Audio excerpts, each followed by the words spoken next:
న్యూస్లో మీరు చూసి ఉంటారు. ఈ బర్డ్ ఫ్లూకి సంబంధించి ఇష్యూ ఒకటి కొంత అది ఎలా జరిగిందనేది మెడికల్ ఆఫీసర్స్ కానీ హార్టికల్చర్ టీం అంతా తిరిగారు.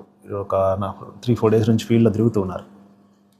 మన దగ్గర ఉన్నటువంటి బర్డ్స్ ఈ అవైలబిలిటీ కూడా తక్కువ. అంటే మన దగ్గర కోళ్ళ ఫారాలు తక్కువ, ఉన్న కోళ్ళే తక్కువ. బట్ ఇది ఎక్కడి నుంచి వచ్చిందనేది మనకు తెలియట్లేదు. దాని మీద మూలాలు కనుక్కునే పనిలో మెడికల్ అండ్ హెల్త్ వాళ్ళు, యానిమల్ హస్బెండరీ టీము ఉన్నారు.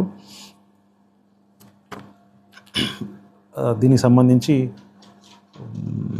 ఢిల్లీ నుంచి కూడా ఒక టీమ్ ఆఫ్ ఆఫీసర్స్, డాక్టర్స్, సైంటిస్టులు వచ్చారు. ఈరోజు మంగళగిరిలో ఉన్నారు. వాళ్ళు మన ప్రాంతానికి రావచ్చు లేదో తెలియదు.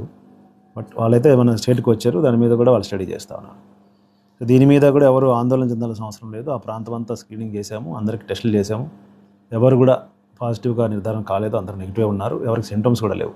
మరి ఆ పాపకి ఎలా వచ్చిందనేది కూడా మనం ట్రేస్ చేస్తున్నాము. ఏదేమైనా ఈ ఏమైతే ఇన్సిడెంట్ జరిగిందో దాన్ని దృష్టిలో పెట్టుకొని కొంతకాలం కొంచెం అప్రమత్తంగా ఉండవాలని మీ ద్వారా ప్రజలందరినీ రిక్వెస్ట్ చేస్తూ ఉన్నాను. ఆందోళన చెందాల్సిన అవసరం అయితే లేదు. కొంచెం శుభ్రంగా హైజీనిక్గా వండుకొని తింటే ఏ ఇబ్బంది ఉండదు.